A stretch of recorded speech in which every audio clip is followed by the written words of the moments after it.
Please wait, don't go. I'm sorry! I ruined everything, and he still stood there. I am sitting on my kitchen floor right now. Not the couch, not a chair, the floor. Back against the cabinet, a glass of wine in my hand that stopped being my first a long time ago tonight. I do not usually do this. I do not usually let myself sit in it this long. But tonight, something cracked open, and I cannot get up yet, so I'm just going to say it. All of it, out loud, for the first time. There is a photo on my phone I have never been able to delete. Jose and I at the altar, his hand cupped against my face like I was something worth protecting, both of us smiling like the whole world had just exhaled and handed us everything we had ever asked for. I am looking at it right now. People see that photo and say we looked so happy. They have no idea what was already alive inside that moment, what I was already carrying, what I had already done. 4 days before that photo was taken, Jose walked into our bedroom and found me in bed with another man. He stood in that doorway. He looked at me, he looked at him, and then he closed the door. No shouting, no shattered glass, no canceled wedding, just that soft, careful click and a silence that has followed me like a second shadow every single day since. And here is the thing I have never said out loud. The thing I only let myself think about on nights like this one, when the wine makes the truth harder to outrun and the kitchen floor feels like the only honest place left in the house. I should have walked out. Not him. Me. When that door closed, when he chose silence over fury, when he absorbed the worst thing I had ever done and came back 4 days later and stood at that altar anyway, I should have been the one with enough decency to stop it. I should have gone to him that night, knocked on whatever door he was behind and said, "Do not marry me. You deserve better than what I just showed you I am capable of. Walk away. Do not look back." I did not do that. I told myself his silence was forgiveness. I told myself the wedding was a second chance. I told myself I would become the woman who deserved him. I was drunk on the idea of being saved, and I let a good man pay the price for my cowardice. The price came, the way prices always do, not when you expect it, not in the form you prepared for, but at the exact moment you are least able to absorb it. It came on a cold bathroom floor, gray winter light through a frosted window, a pregnancy test in my shaking hand, numbers that would not, no matter how many times I counted, add up to Jose. That was the morning I finally understood what I should have known the night he closed that door. Some silences are not forgiveness. Some silences are a man deciding what kind of person he wants to be, while he waits to find out what kind of person you are going to choose to be. I chose wrong, slowly, in small steps, across months of borrowed time. And by the time I was ready to choose differently, he already knew. He had always known. And he had a secret of his own, one that would make me question everything. My name is Deborah, and this is where it all began. Before I tell you what I destroyed, I need to tell you what I had. Jose was not a perfect man. He forgot the toilet paper roll every single time as though the empty cardboard tube was simply invisible to him. He could not parallel park, 4 loops around the same block, knuckles white, before surrendering to a parking garage he would then complain about all evening. He sang in the car, loudly, completely off-key, without a single trace of apology. But Jose was something rarer than perfect. He was present. He remembered things, not birthdays flagged by a phone reminder, the things you say once in passing, expecting them to dissolve into the air. He remembered I hated the smell of fresh paint. He remembered my coffee, oat milk, warm, not hot, exactly half a teaspoon of sugar, though I told everyone I drank it black. He remembered my third-grade teacher, the one who told me I was not smart enough for advanced reading. I mentioned it once, late at night, the way you mention something you have carried so long it has become part of the furniture. Jose went quiet. Then he held my face in both hands and said, "She was wrong, and I am going to spend however long it takes making sure you believe that." I had never felt so seen in my entire life. He proposed on a Tuesday, not a holiday, not a special occasion, a regular grade Tuesday in November at the same diner where we had our first date. Sticky menus, bad coffee, a waitress who called everyone hun without making eye contact. He got down on one knee between the booth and the counter and said, "I know this is not romantic. I know this place smells like bacon grease and old carpet, but this is where I fell in love with you, and I did not want to wait for a perfect moment, because any moment with you already is." I said yes before he finished the sentence. We had 14 months until the wedding. 14 months of being the couple everyone wanted to be around.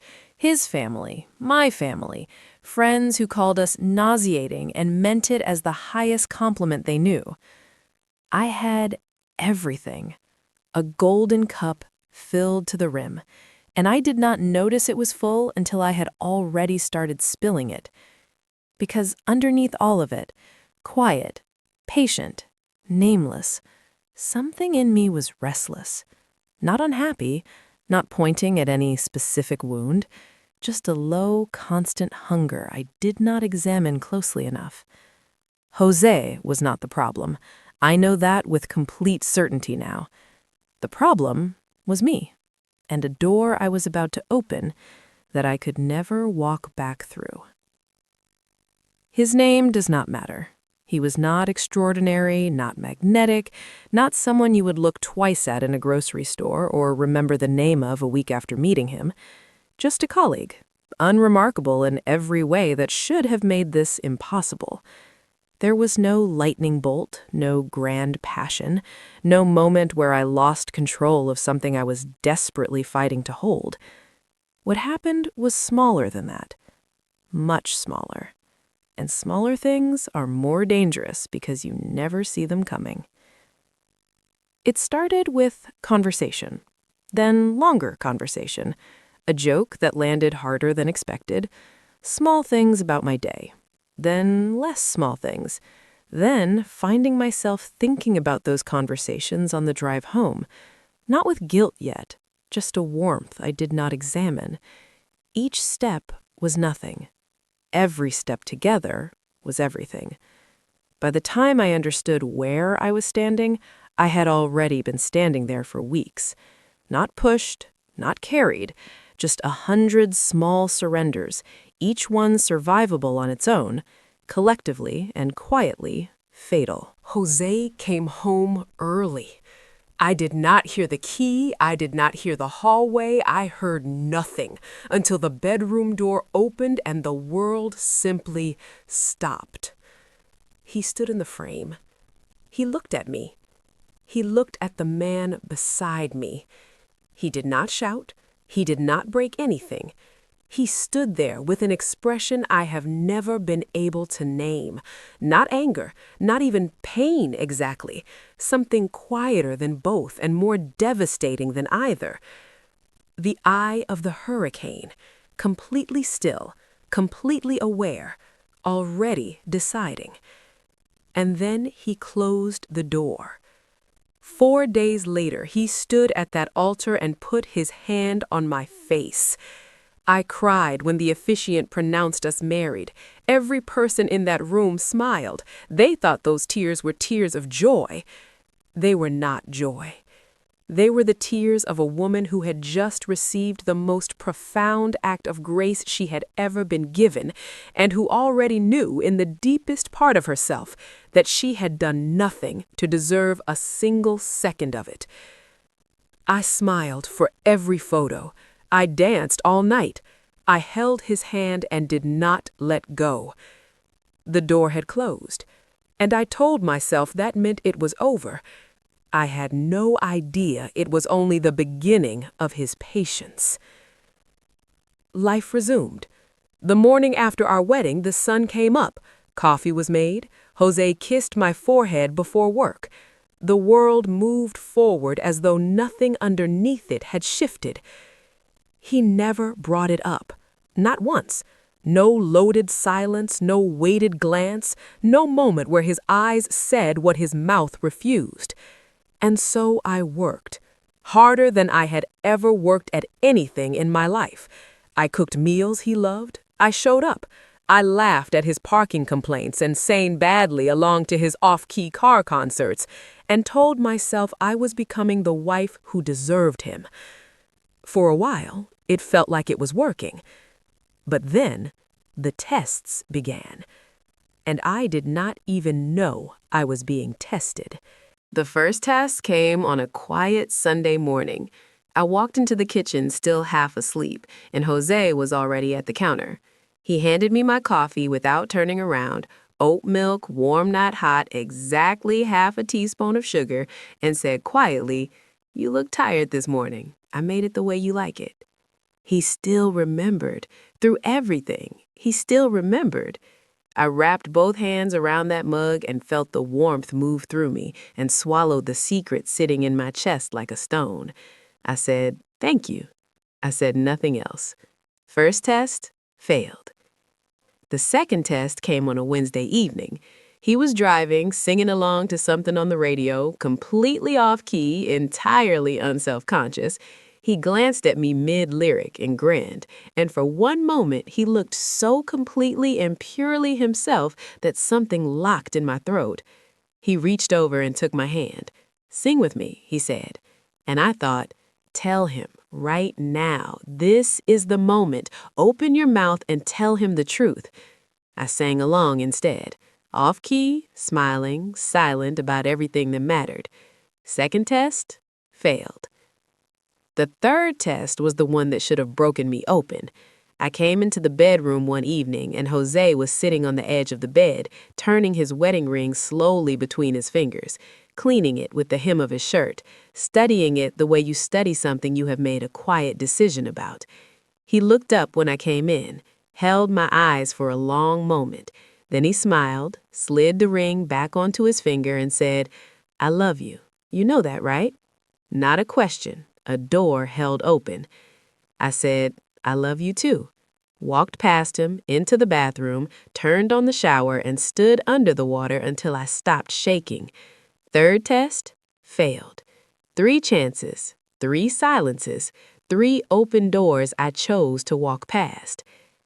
If this story is hitting close to home right now, stay with it. What comes next is the part that changes everything. And if you are new here, subscribe. These are the stories we carry alone for too long. You are not alone in that. It was about 2 months into our marriage when Jose started staying late at work. Not every night, but enough nights that I noticed. Enough nights that a new kind of restlessness started building in me. Different from the one before, sharper with edges. I told myself it was a busy season, a demanding project. I told myself I was being paranoid, that after everything I had done, the last thing I had any right to was suspicion. But one Thursday night when he was 3 hours late and not answering his phone, something in me broke open. I drove to his office. His car was not there. I called his friend to ask if he had seen Jose. There was a pause on the line, just a half second too long. He said, "I think he left already." Then he changed the subject quickly, the way people do when they are trying to move you away from something you are standing too close to. I drove home. I sat in the dark, and I started paying a different kind of attention. What I found over the following weeks, I was not prepared for. Text messages deleted, but not carefully enough. A name that appeared too often in too many contexts. A perfume on his jacket that was not mine. And then one night, following him, something I am not proud of, something I did out of a desperation I cannot fully justify. I saw them together. Jose and my best friend. Not talking, not having coffee, together, having sex. in a way that left absolutely nothing open to interpretation. I sat in my car outside that building for a long time. I want to tell you I felt righteous. I want to tell you I felt betrayed and furious and justified. But the truth, the honest, ugly kitchen floor truth, is that the first thing I felt was something closer to checkmate. Because here is what arrived in my mind in that parking lot, cold and complete and impossible to argue with. This had not started after our wedding. The way they moved together, the comfort of it, the ease, the specific familiarity of two people who have been doing this for a long time. That is not something built in 2 months of marriage.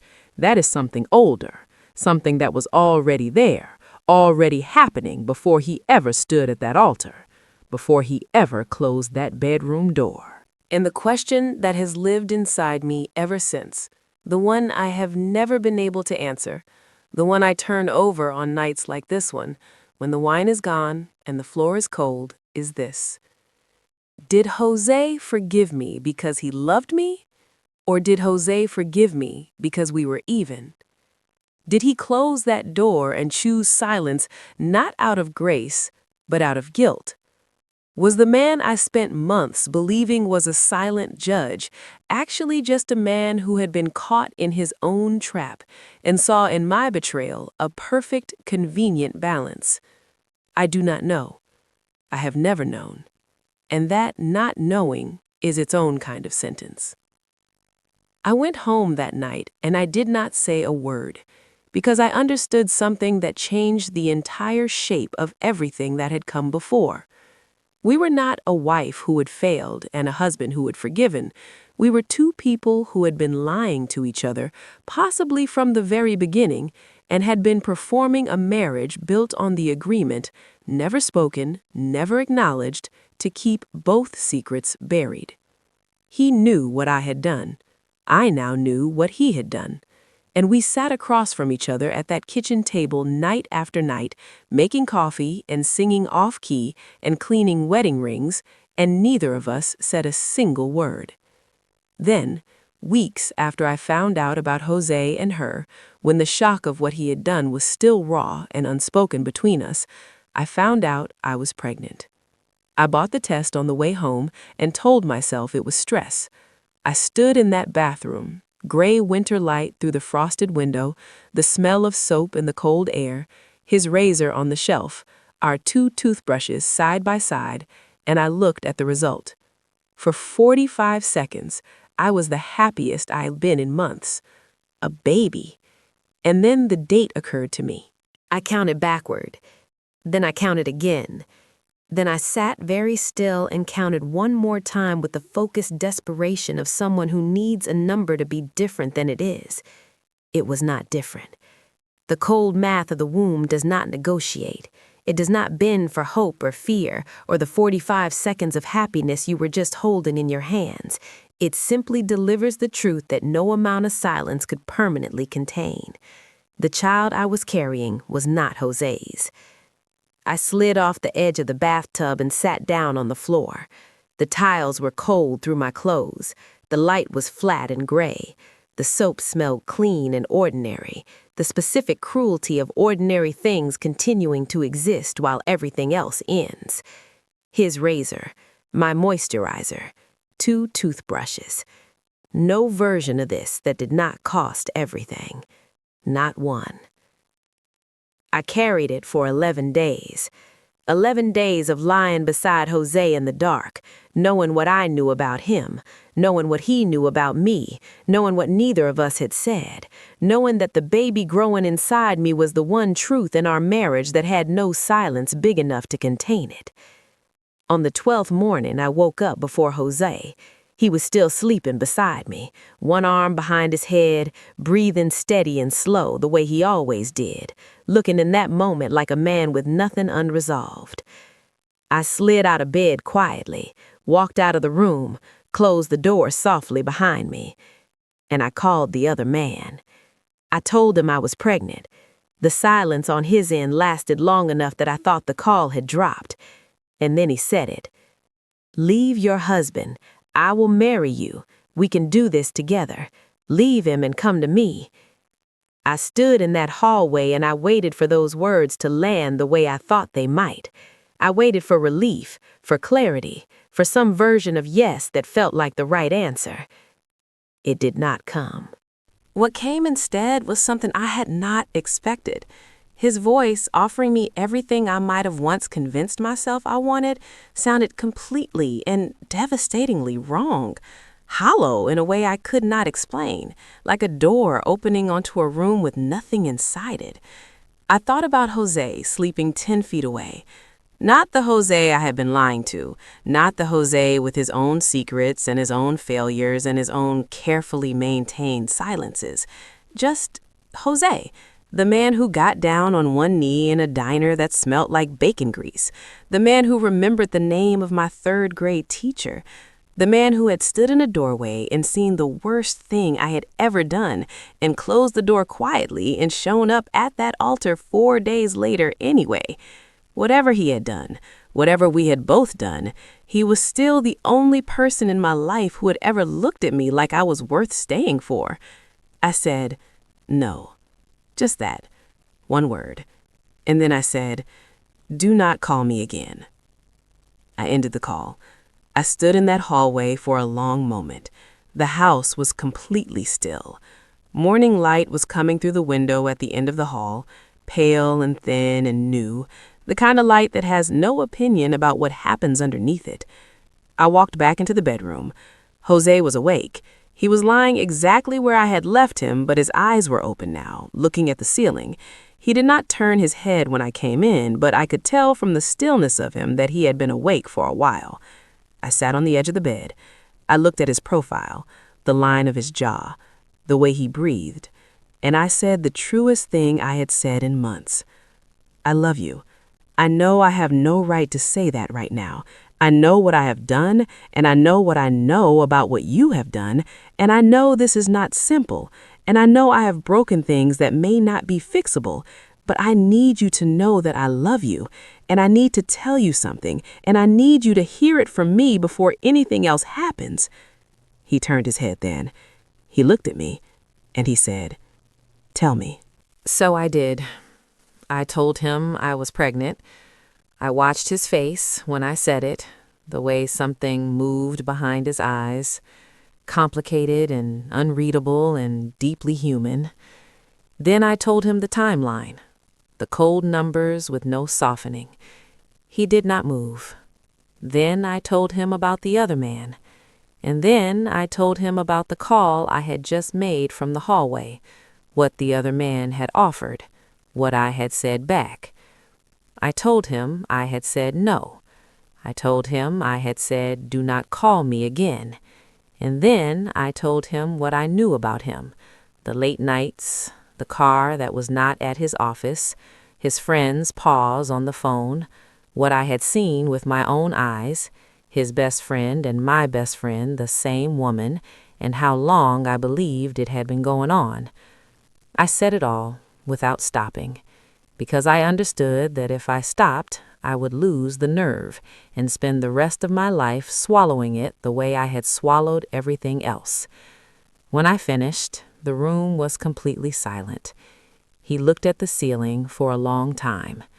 Then he said, I know, Deborah, about all of it.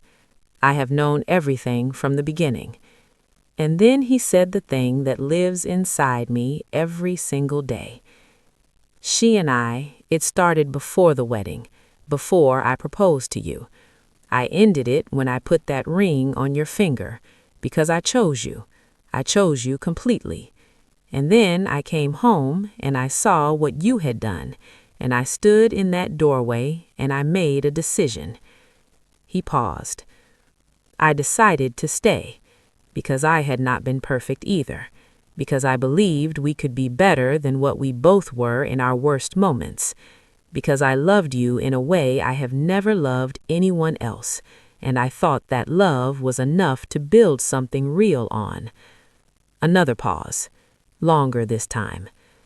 But love cannot build anything real on a foundation of silence. I have been waiting for you to come to me honestly for months. You never came. Not until now. Not until you had no other choice. He turned and looked at me one final time, and what I saw in his face was not anger, not hatred, not even disappointment exactly. Just the quiet, exhausted grief of a man who had hoped for something with his whole heart and had just accepted, finally, that what he had been building in his mind was never quite what existed in this room. He reached into his pocket and placed his wedding ring on the bed between us. No drama, no throw, just the quiet, deliberate placement of a man who has made a decision he will not revisit. He stood up, got dressed slowly, picked up his keys from the nightstand, and then he stopped at the bedroom door and turned back one last time. "I am glad you said no to him," he said. "I am glad you came back in here and told me the truth. I want you to know that. But it is too late, Deborah. Not because of the pregnancy, not because of what you did before the wedding.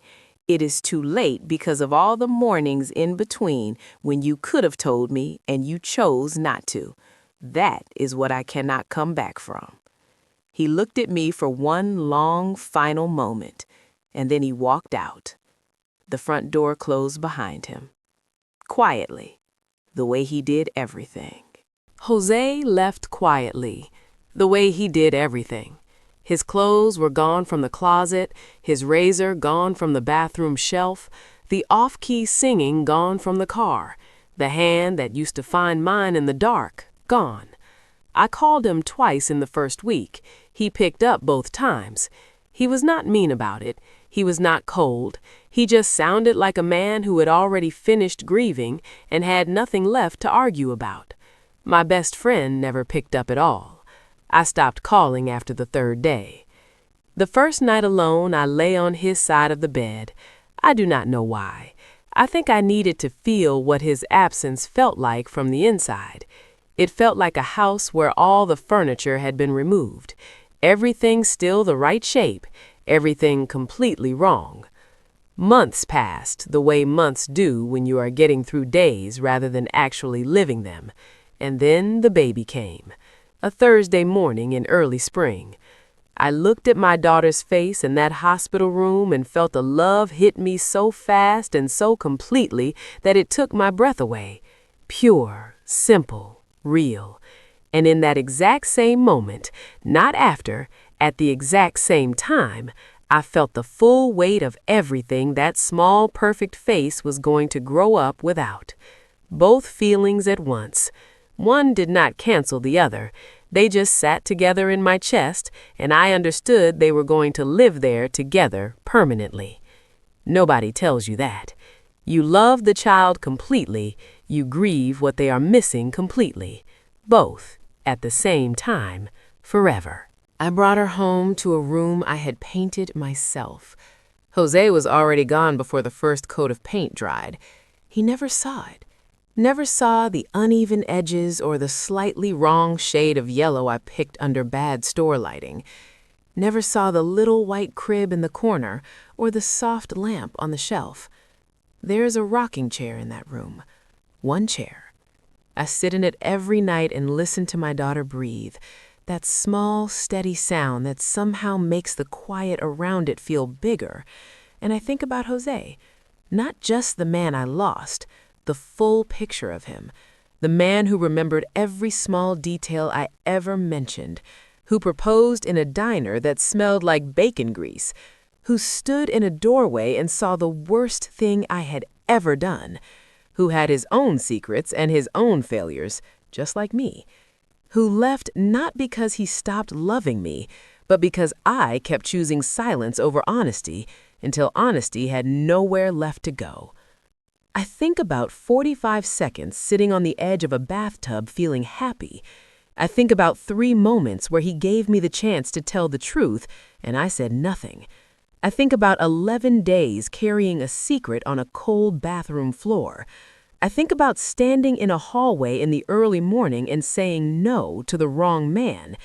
I think about sitting on the edge of the bed and finally, too late, but finally, telling the truth to the right one.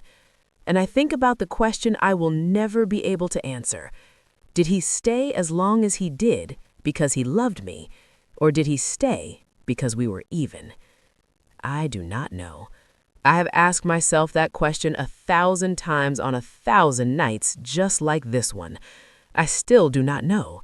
And I have accepted that not knowing, sitting inside that question with no clean answer, is the real consequence of everything we both did and did not do. I am still on the kitchen floor. The wine glass is empty. The photo is still on my phone. Jose and I at the altar, his hand on my face, both of us smiling. I used to look at that photo and see a man who loved me enough to forgive the unforgivable. Now I look at it and see two people who loved each other and hurt each other in equal measure, and called the silence between all of it a marriage. He saw me completely. I thought I saw him. I did not. Neither of us was who the other believed we were. The rocking chair creaks every night. My daughter breathes. The kitchen floor is cold. We were not a love story that failed. We were two people who chose silence when we should have chosen honesty, over and over again, until there was nothing left to save. The wine is gone, the photo stays, and the quiet in this house is the loudest thing I have ever heard.